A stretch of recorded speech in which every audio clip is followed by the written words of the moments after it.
Welcome, everybody. Today we're going to be talking about planning and time management. This is a very important topic in this business of network marketing, as we do have a lot of things going on in our lives normally. Usually, the people who do network marketing have a full time job, they usually have a full time life with family and kids and other things. So it's kind of hard to do this business when there's not a lot of time. But you will notice a theme, a pattern, that those people that seem to have the least time tend to be the ones who do the best in this business, because those that are so busy that it seems like they don't have any time are naturally good at time management. They have already figured out how to manage their time to make time for the things that are important for them. So by adding this business into their life, they're able to do it well because they already know how to make time for it. So let's go ahead and just dive into this here. As you can see, we're going to talk about 5 different points and then have a conclusion. So to start off, we're going to talk about a time breakdown, how you should be spending your time. Then we're going to talk about using your net time or NET time. Talk about the 12-hour work week and the 30-hour work week, and then some advice from our top Singular leaders on things to avoid as far as time management goes. So yeah, let's get into it. All right, a time breakdown. I put a little pie chart there off to the right for those of you who are a little bit more visual learners. But as you can see here, I'll summarize it for you so you don't have to read through the whole thing. But 50% of your time that you spend in the business should be spent doing prospecting. You can read the examples there: contacting new people, following up with previous contacts, hosting transformation parties, etc. Anything that is involved in getting you new personal enrollments, 50% of your time should be spent doing that. 30% of your time should be spent training new members and distributors. So this is three-way calls with your downline, attending other transformation parties, coaching them through their Ignite and 8-day program, that sort of thing. And then the last 20% of your time should be spent managing your team, which is tracking orders, adjusting auto ships, solving general problems, calling into member services, that sort of thing. So this is the time breakdown you want to use. Now, if you're on the lower ranks, closer to manager or silver manager, then what you're going to, pardon me, I don't mean lower ranks, earlier ranks is what I meant to say. Then what you're going to want to do is make sure that you spend a little bit more than 50% of your time prospecting. Because around that time, you're not going to have enough people to take up 30% of your time to train or manage. So it should look more like 60 or 70% of your time prospecting, and then the rest of your time spent managing and training. Hopefully this is clear. If you have questions about this, feel free to reach out to us. All right, so using your net time or NET time. This is a concept we got from Tony Robbins. So we're not we're not stealing it, we're just borrowing it. Now, he talks about NET, meaning no extra time. This is the time when you would tell yourself, or when you think about it, you think, no, I don't have time during that. But if you really dive into it, you actually do have time. A perfect example of this: let's say that you have a commute to work. If that commute is 30 minutes to get there and 30 minutes home, that's 1 hour of time you could be utilizing to do things in the business. Now, I don't mean to pull out your phone, start looking through Facebook and adding friends and sending messages while you're driving home. That is very dangerous. Please don't do that.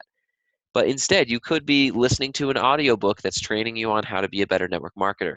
You could be sending messages to, or pardon me, not sending messages, but making calls to some of your downline or some potential prospects.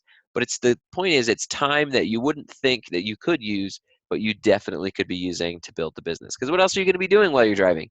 Staring at the road, thinking about your day, listening to the radio? These things aren't very productive. But if you can utilize that time, it makes a world of difference.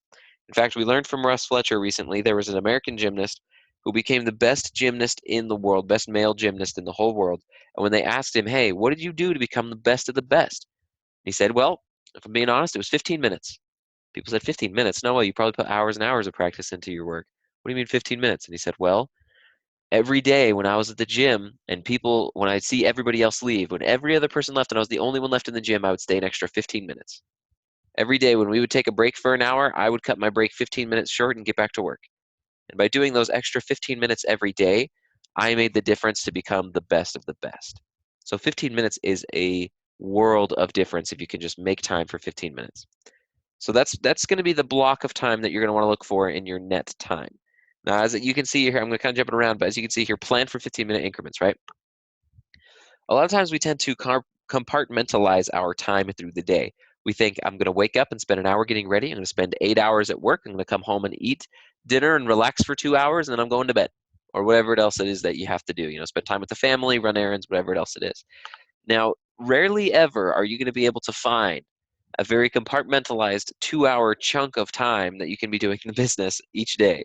If you're wanting to spend 2 hours a day doing the business, instead of looking for a 2-hour chunk of time, you're probably going to look for probably, what would that be, 8 15-minute chunks of time that you can be using towards the business. Now, as you can see there, a 24-hour plan. We're going to talk about that in a minute.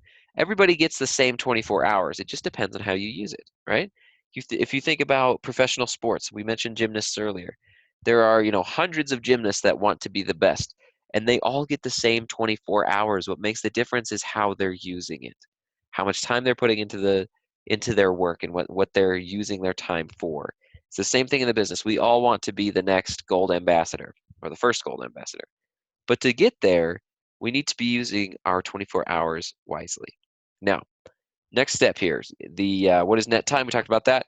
Get it in writing. You want to make sure everything is as organized as possible and that you can get everything in writing, meaning some people have day planners. If that works for you, that's great. I highly suggest having it written down. A lot of people when they're talking about their plans for the day like to do it in their phones, and that's okay if that's what works best for you.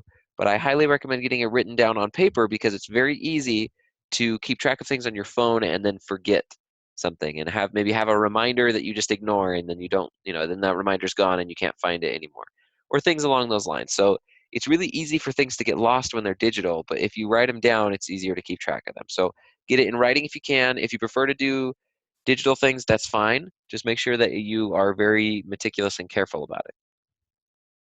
Perfect.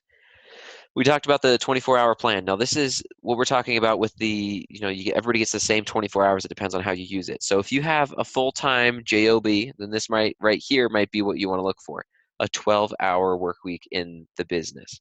Now, to get 12 hours in the business, you can do 2 hours a day, Monday through Saturday, and you've got your 12 hours. So to get those 2 hours, you're going to look for 8 blocks of your 15-minute net time, like we talked about earlier.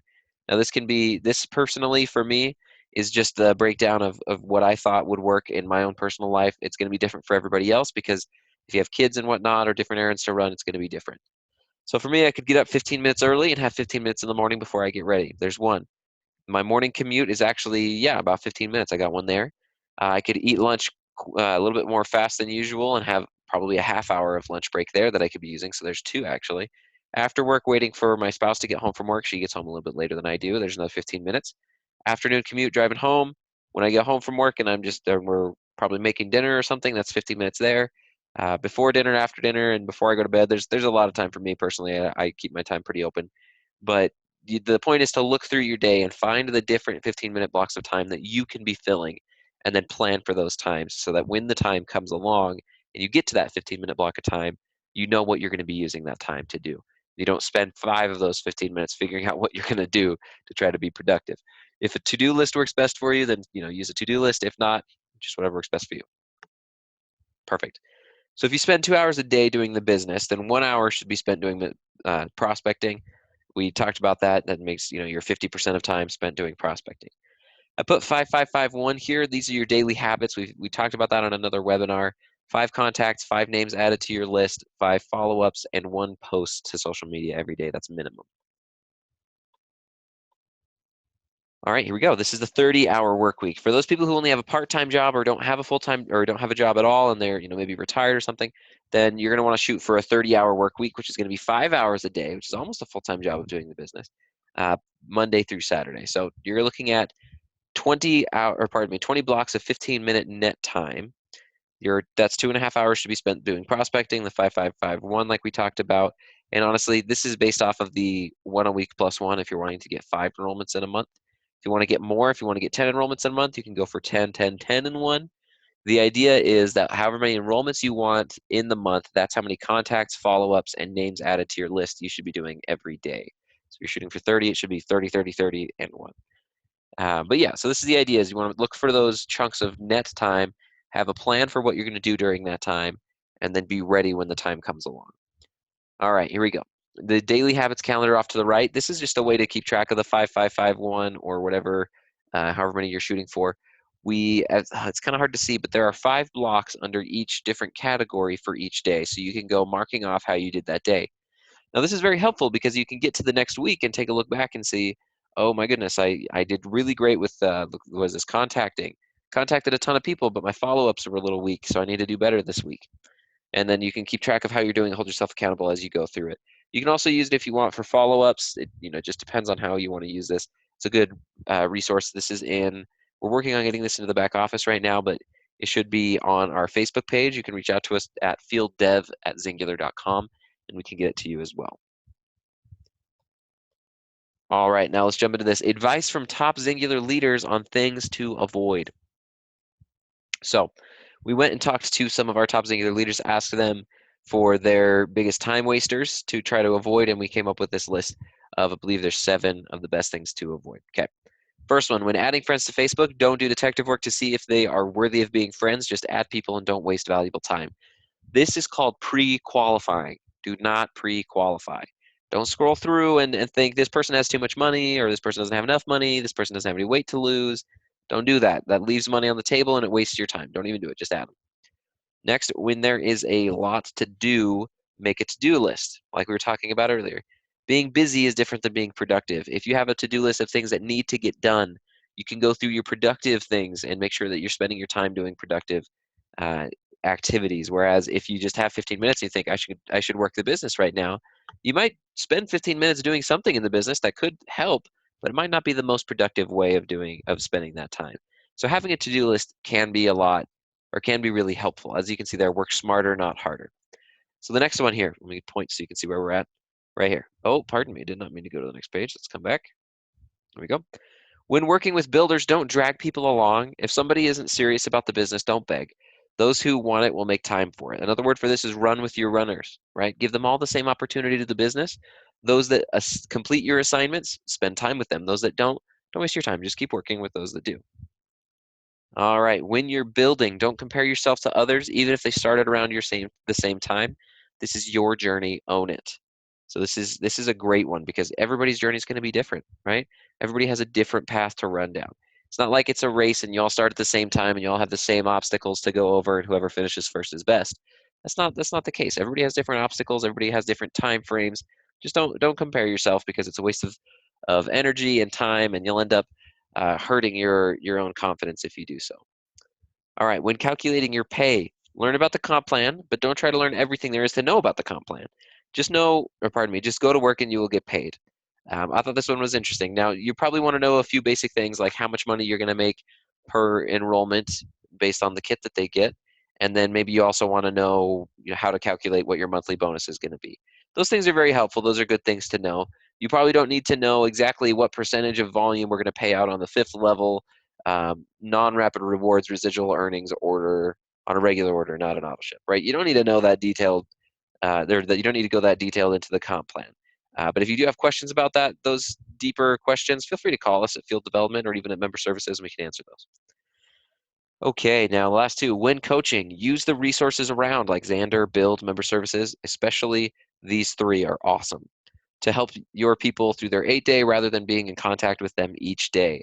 So these are great. I mean, if they have questions about the product, send them to Xander. If they have questions about their auto ship or anything like that, Member Services. If they're wanting to build and you don't actually have time in the moment to be able to coach them through it, maybe you're working with some higher level leaders or something, then make sure to send them to Build. Build is amazing. It will help them get to manager, and you won't even have to spend that much time with them.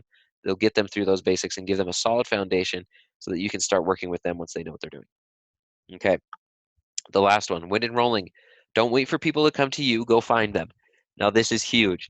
Now I want to say this, if any of you that are watching this are within your first 3 to 4 months of the business, pay very close attention to what I'm about to say because this is the most important thing you're going to hear during this whole webinar. Go find people. Don't wait for them to come to you. Here's the tendency. Everybody who first gets started, they make a few Facebook posts and they generate a lot of interest and people come to them. So you can get by on your first 2 or 3 months off of people coming to you and signing up the people that come to you. And you could even probably get up towards Gold Manager off of that in your first couple months. But here's what happens. By doing that, by only signing up the people that come to you and not reaching out to people, you're not building the skills that you need later on. So what happens is people will stop coming to you.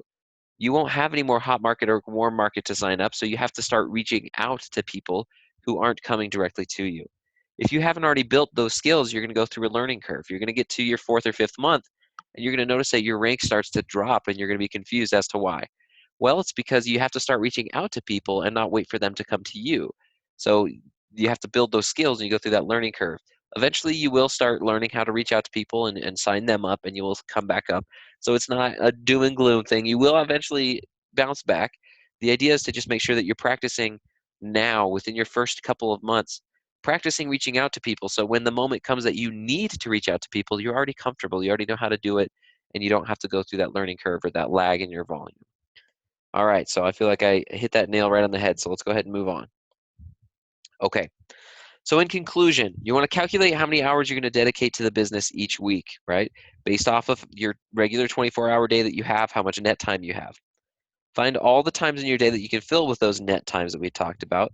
Block those times off so other things won't interrupt, and then make sure you have some sort of a planner, either a day planner or in your phone, where you can keep track of every appointment that you set, and every reminder can be written down so that you know what the way that you're going to be spending that 15 minutes.